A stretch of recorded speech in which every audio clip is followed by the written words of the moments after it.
are continuing our summer trip after having just left Orange Beach, Alabama, which was fun. We had some beach time there. We got to the Floribama bar, and we've just entered Mississippi after what has to be the nicest rest stop ever. Yeah, this place was unbelievably beautiful, and they were handing out island pie, which was what? It was very good. It was actually a bunch of different types of fruit, like strawberry, pineapple, banana, with whipped cream, and I think a graham cracker crust. And it was some mandarin oranges too, I think. Yeah. But they were handing that out for free. They had free coffee. The ladies were nice, super clean bathroom. So that was a great rest stop. So and it has a dump station. That's a very important fact. So we're here on I-10 right now, heading west to Louisiana. We're going to be staying at Palmetto Island State Park tonight. Near Lafayette. Yes, and it will be, our point is the Avery Island and the McIlhenny Tabasco Sauce factory. Should be fun. That should be a lot of fun. So far I've heard nothing but horror stories about I-10, but so far this highway's been great. I mean, it's been smooth, it's not been crazy. Yeah, I just checked out the inside of the Airstream. It didn't look hardly shook up at all. Right, so we're probably either going to get into some bad roads or we missed all the bad roads, because right now I-10 in Mississippi, Mobile, etc. was great. Yep, maybe it'll change to Louisiana. Hopefully not. Yeah. So next state, Louisiana. This is a new state for the Airstream, both Mississippi and Louisiana. And Alabama was too. Alabama, yes. So we're chalking up the new states. So we're looking forward to a good trip to Louisiana, and we'll catch you down the road. On the bayou, by the delta, there's a river that runs both ways, and the cypress alleys go on for days. So to get onto Avery Island, we had to pass a little toll gate, which was very interesting. We didn't have to pay anything, but they gave us a little card to put in our windshield. We are looking for the factory plant tours section. Visitor center looks like we're on the way. And we're also going to hit their restaurant here, which should be really good. Factory tours. I see the parking area. Not sure I recommend bringing your RV here because some of the roads were not that great. But the parking lot looks pretty wide. Oh, look at that big vats of Tabasco sauce. Love it. We're off, huh, see? Yep. Off on another adventure.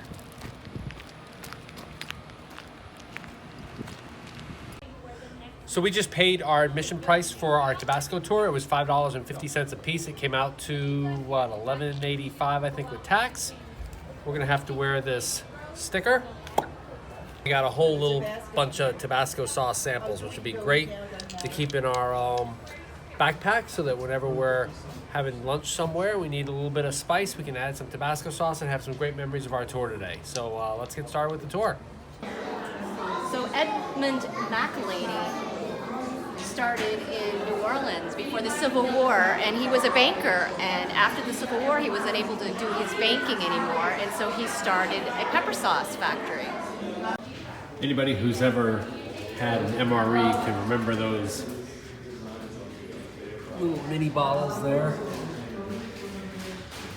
that you see that were included in some of the old core MREs. I don't know if they still do that or not. I'll have to look at some of them, or maybe somebody can comment below if you're had a recent MRE, or if they still include those little mini bottles. The first stop in our self-guided tour was the museum, and it was super fun and interesting. But it was getting close to lunch, so we decided to hit the cafeteria first. All right, you can see here the little cafe that they have. Of course, every table has its Tabasco sauce. Okay, see what you got. So I'm gonna try Boudin for the first time. Okay, we need to stop this video right here, because unfortunately you've got a couple of Vermonters trying to pronounce a word that we had no idea how to pronounce. I pronounced it every which way. I think we called it Boudin, Boudin, everything, but I think the correct pronunciation is Boudin. That sounds pretty good to me. Yeah, if you know how to pronounce it, leave a comment in the comments below. We'll see how it goes.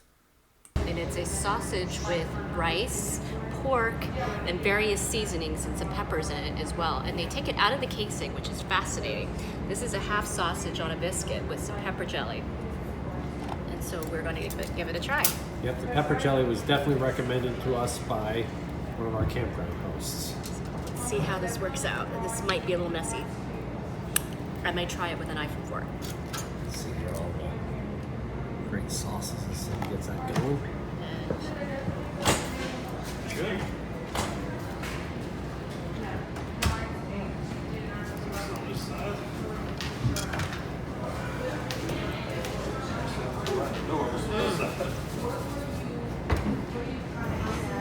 Very delicious. The rice gives it a interesting consistency.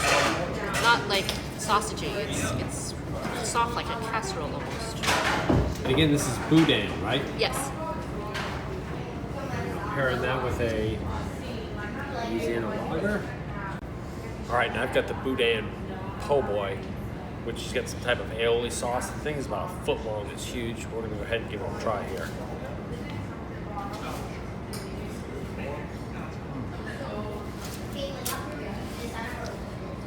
Isn't the sausage texture interesting? Yeah, and the aioli gives it a good heat. The texture is soft. The bread is soft. It's not a hard. You don't bite into a sausage like you normally would with a not crunch chewy. with the skin. It's not chewy. We got some voodoo potato chips. We're good to go. Excellent. Okay, we're starting our tour here at the Tabasco factory. It's a self-guided tour. And we're, stop number 2. yep, so we're gonna start with the greenhouse. We're gonna check out where they're growing the peppers and check out the cooperage. The Barrel Museum is next. It is really beautiful here. We enjoyed a nice lunch. Oh, that Boudin. That's Spectacular. That was the best Boudin I ever had. All right, you know the joke. It was the only Boudin, but it was delicious. It was awesome. And we're gonna find some more today to grill tonight. So we went to Richard's Meat Market in Abbeville later on that day and picked up some boudin that we could cook ourselves and a crab pie at the recommendation of a local. So this greenhouse has 3 types of peppers. It has jalapeno, habanero, and Tabasco.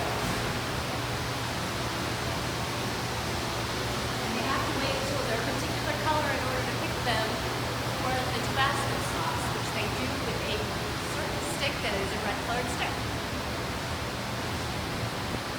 La Petite Baton Rouge. You're right. So we're here at the barrel aging warehouse where they age all the barrels that are full of the red pepper mash. It's really confusing to me though because they say that they have to take all the iron rings off the barrels. They have to redo the barrels. They have coopers here and they put the stainless steel rings on. And that makes sense to me, but why don't you just get the barrels with the stainless steel rings? Well, we don't know where they get their barrels from. Whether They're white oak barrels. They're white oak, but whether they come from old bourbon barrels or whiskey barrels or wine barrels, or because they also say they have to remove the char. Right. So, I would assume that they were whiskey because don't they have to use brand new barrels for whiskey and they char the inside?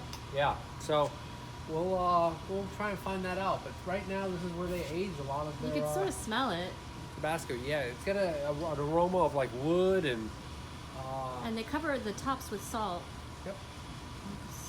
Yeah, they pack it down. So we're gonna find out more about this as we go on. Okay. So we're headed to stop number 4, which is the blending facility, which is down towards the end.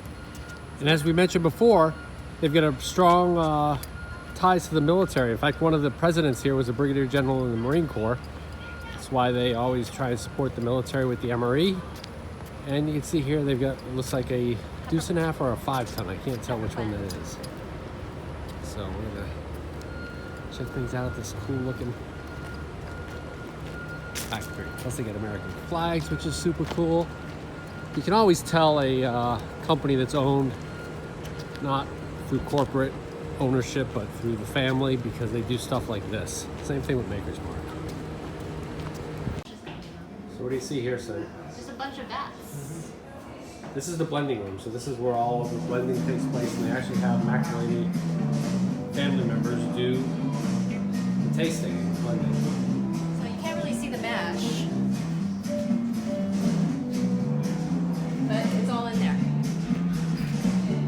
So this is one of the areas that I always find interesting, and this is the bottling line. This is where they do a lot of their like manufacturing that I was kind of used to. So I just like looking at different things. They've got the lot codes on the wall, big huge sign there so that they get the lot codes right, which helps them to identify how to label their product properly. Doesn't seem like a whole lot's running. They have a capper, labeler. Looks like they got 4 different bottling lines. It's kind of cool. And according to this, they have produced so far today 160,600 bottles of Tabasco sauce. So it goes to almost all the countries around the world. Okay, so we're here in the tasting lab. Cindy's gonna try some without Tabasco. Thousand Island dressing. Yep. This is without the Tabasco. So what's it taste like? Thousand Island dressing. Yeah, Mayonnaise and, it's like mayonnaise and ketchup, right? yeah. Basically.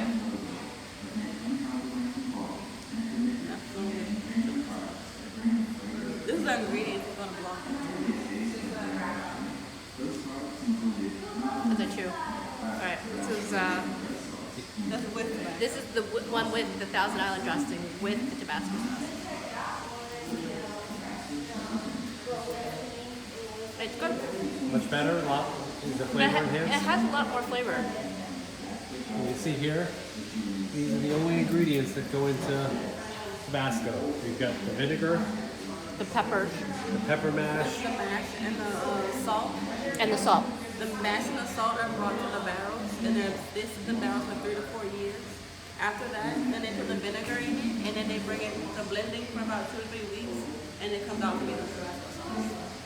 awesome, And these delicious. are the pepper plants too. We sell those too. Very cool. Thank you very much. You're welcome. The final stop on the tour was to hit the gift shop. And there you could find anything you could imagine that was Tabasco flavored, and we did some interesting tastings as well. That's the raspberry. You want a spoon? So this is Tabasco, Oh, you right there. jalapeno Tabasco Just jalapeno Tabasco? ice cream. Oh, ice cream, okay. Wow. It's sweet, but it's got quite the zing to it. What are you drinking? Yeah, so Cindy just tried the jalapeno ice cream, which is good. It was a vanilla ice cream with a jalapeno flavor. And this is the Tabasco soda. Oh, that's not, yeah. Definitely, it's soda with a kick to it. You know, it's like everything else. It's got a nice pepper spice to it. Really good. All right, so that kind of does it for our Tabasco sauce tour. What do you think? Oh, I thought it was great. It was a neat way to learn how they make the Tabasco sauce. What's really cool is it's a company that dedicates itself to making a quality product using just 3 ingredients. They age them 3 years, so they're not cutting corners. It's sold in 180, I think there's only 193 countries in the world. It's sold in 180 of them. And it's something that they've been doing now for years and years. So Made in the USA. made in the USA, a great factory, and we had a great day today. If you liked our video, Give us a massive thumbs up. yep, Subscribe if you haven't already subscribed, and leave a comment below if you've been here and what you enjoyed about it. yeah, as well as if you've been to any other factory tours that are awesome. This is certainly one of them in Avery Island, Louisiana, in the south coast of Louisiana. But we'll see you next Tuesday. We come out with RV and Airstream related videos every Tuesday, just like this one. See you See you down the next road. week.